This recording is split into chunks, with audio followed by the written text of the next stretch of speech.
ist noch Und das sag ich Ihnen nicht. im Namen Jesu Nein! der allerseligsten Jungfrau, im Namen des Vaters und des Sohnes und des Ja, deshalb glaubt ohne dich! Seid am Jahren.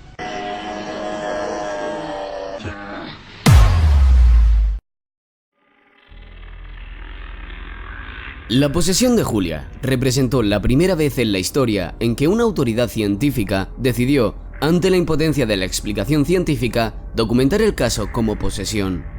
Razones sobraban: objetos flotando, presencia de poderes psíquicos en la posesa y levitación de la misma por 30 minutos, inexplicables juegos de voces saliendo de la boca de Julia, etc. Acompáñame hoy para ver La posesión de Julia, un caso documentado de posesión demoníaca que puso en jaque a la ciencia.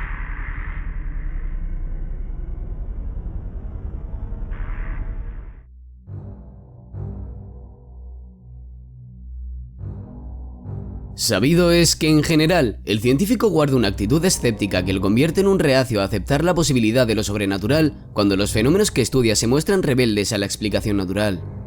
Por ello, en un ámbito como el de la posesión demoníaca, es prácticamente imposible hallar científico capaz de admitir la posible presencia del maligno o sus huestes, sobre todo en una época en que los avances del conocimiento y la técnica han transformado al propio clero en un sector que se muestra habitualmente suspicaz cada que surge un supuesto caso de posesión. Aunque, en el marco anteriormente descrito, surgen singularidades que, como en el caso de Julia, prevalecen ante todo intento de racionalización científica.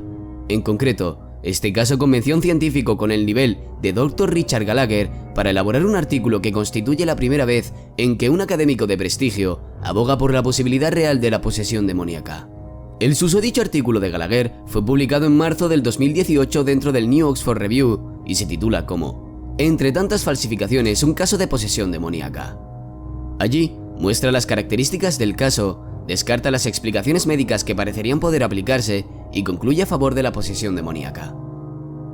Lo que a continuación se expondrá es básicamente el resumen de las ideas más importantes que el Dr. Gallagher expuso en su artículo, pero antes es oportuno citar lo principal que el propio Gallagher dice en sus palabras introductorias. En medio de una difunda confusión y escepticismo en torno a este tema, el propósito principal de este artículo es el documentar un caso actual y bien claro, de posesión demoníaca. Incluso aquellos que dudan de que tal fenómeno exista pueden encontrar bastante convincente al siguiente ejemplo. Para los clérigos, o incluso para cada uno de los involucrados en la cura espiritual o psicológica de otros, es igualmente fundamental reconocer las numerosas y más comunes falsificaciones, tanto de influencias como de ataques demoníacos. Expuesto el propósito de Gallagher, presento ahora lo más importante del caso dentro de lo poco que hay sobre el mismo por toda la web.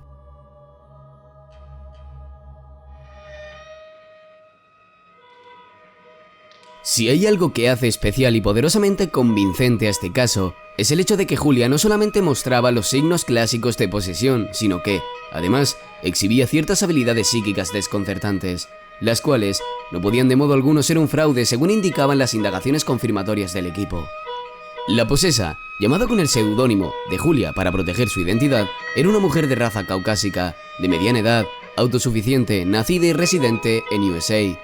Ella, pese a haber sido criada en un entorno católico, al crecer no solo que dejó de practicar la fe católica, sino que además empezó a participar en grupos satánicos, permaneciendo en aquellas diabólicas prácticas incluso hasta poco antes de que se iniciara el proceso de su exorcismo. Así, a pesar de haber participado en los cultos del maligno, ella comenzó a sentirse atacada por lo que pensaba que era Satanás o uno o más demonios, ante lo cual no dudó en mostrarse ambivalente y pedir ayuda al clero local, recibiendo como respuesta a su solicitud el que se la derivara a un sacerdote exorcista, el cual habría de encargarse de buscar ayuda para, tras ello, decidir si era o no pertinente el exorcismo o si, como en la mayoría de casos, el problema de la víctima era médicamente explicable. De ese modo, en el marco de su proceso evaluativo entró en la escena el Dr. Richard Gallagher, teniendo como encargo el presentar un dictamen medio psiquiátrico. Él, al encontrarse con un abanico de fenómenos paranormales y patrones poco comunes, vio desde el inicio del caso que el problema de Julia tenía un origen sobrenatural, un origen diabólico. Describe así que a Julia no se la podía considerar psicótica de modo alguno. Su modo de ver las cosas era siempre lógico, Su participación en los exorcismos era elevada y no mostraba anomalía alguna fuera de sus estados de trance.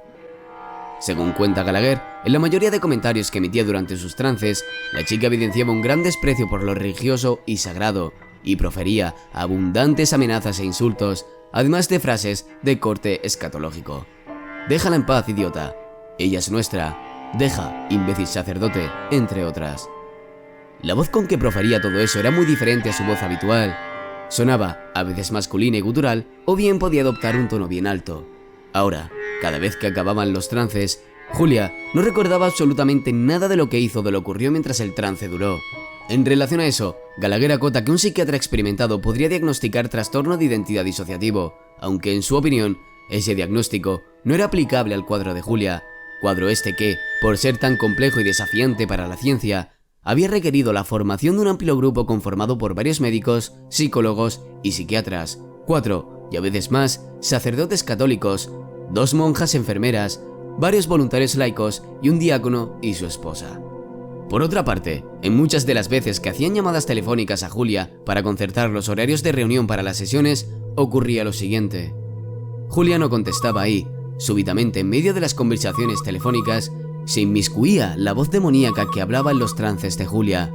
Repetía las mismas frases que usaba en los exorcismos y, escalofriantemente, en no pocos casos, pudieron constatar que efectivamente Julia no estaba en su casa cuando las llamadas fueron efectuadas, siendo que además, ella decía no recordar ninguna de esas conversaciones.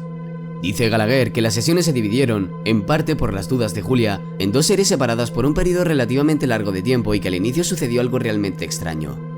Y es que era un día caluroso de junio, pero, en la sala en que efectuaban el exorcismo, el calor desapareció y el frío empezó a elevarse de forma inexplicable.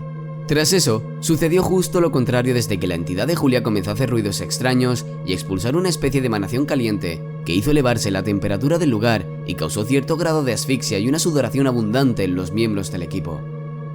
Posteriormente, tras las oraciones e invocaciones del ritual romano, una gama de voces y sonidos emergió de Julia. Era sorprendente. Variados ruidos y gruñidos de animales sonaban con independencia acústica en una simultaneidad imposible de imitar para el ser humano alguno. Después vinieron voces que hablaban en lenguas extranjeras, incluido un español claro y fluido que, como luego se confirmó con averiguaciones, Julia no conocía, pues solo hablaba inglés. Y las voces proferían blasfemias e insultaban, como era de esperarse. «Quietas, putas», a las monjas, «te arrepentirás, déjala», etc. Además, Julia mostraba una fuerza inexplicable, necesitaban 5 personas para sujetarla y levitaba a medio pie sobre el suelo, llegando en la primera sesión a permanecer 30 inauditos minutos sin tocar el suelo. A eso había que sumarle el hecho de que, en esa y otras muchas sesiones, los objetos, incluso estanterías, volaban. Y por si fuera poco, era capaz de distinguir entre el agua bendita y la normal, ya que, intencionadamente, los investigadores habían usado agua normal como si fuese bendita, cosa de la que Julia no podía tener conocimiento alguno, aunque, estando la entidad, gritaba de dolor cada vez que le lanzaban agua bendita verdadera, quedándose sin inmutar las veces en que aparentaban lanzarle agua bendita y se lanzaban agua normal. Pero lo más sorprendente de todo eran las habilidades psíquicas de la posesa, quien era capaz de mostrar, más allá de los medios naturales, conocimientos sobre lugares, personas y sucesos.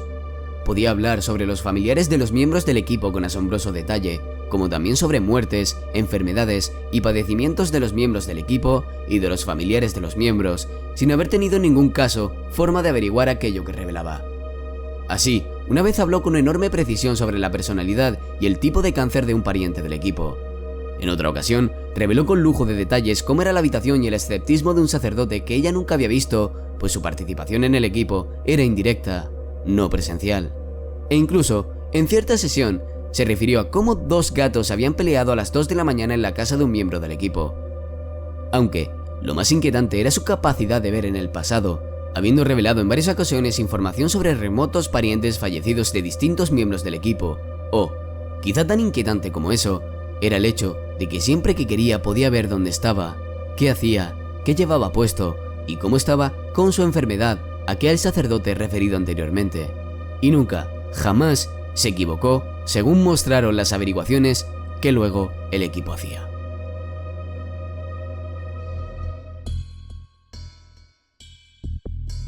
En el marco de los trances de posesión, Julia mostraba un conjunto contundente de signos de posesión demoníaca. 1.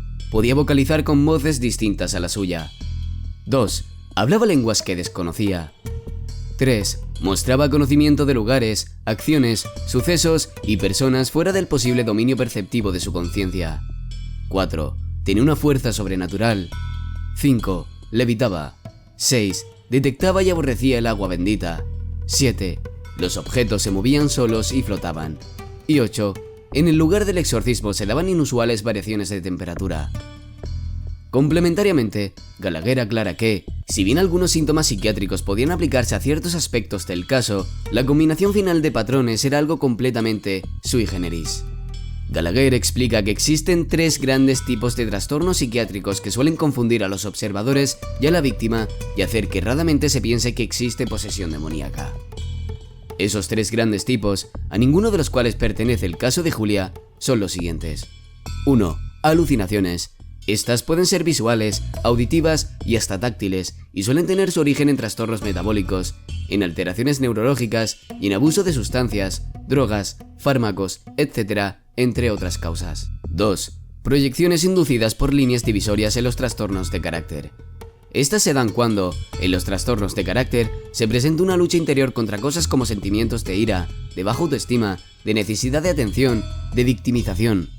Así, en este tipo de trastorno se da a veces, en quien lo padece, un fuerte sentimiento de que la maldad y la oscuridad psíquica tienen su origen en una especie de entidad que habita en su interior, siendo que esa entidad no es más que una construcción imaginaria sobre la cual, para proteger el yo, el enfermo vierte la responsabilidad total o parcial en aquellos aspectos de sí mismo que rechaza y le ocasionan culpa. Y 3. Trastorno de identidad disociativo. Anteriormente conocido como trastorno de personalidad múltiple, en él acontece que el enfermo, que conjuga una vivísima imaginación con una muy pobre autoconciencia, crea 2 o más personalidades en las que distribuye los diversos complejos de aspectos que conforman su yo. De ese modo, se han dado casos en el que yo malvado asume la personalidad de un demonio y luego, cuando está ejerciendo cualquiera de los otros yo, el sujeto no recuerda lo que hizo mientras operaba el yo demonio, lo cual sucede en general en este trastorno.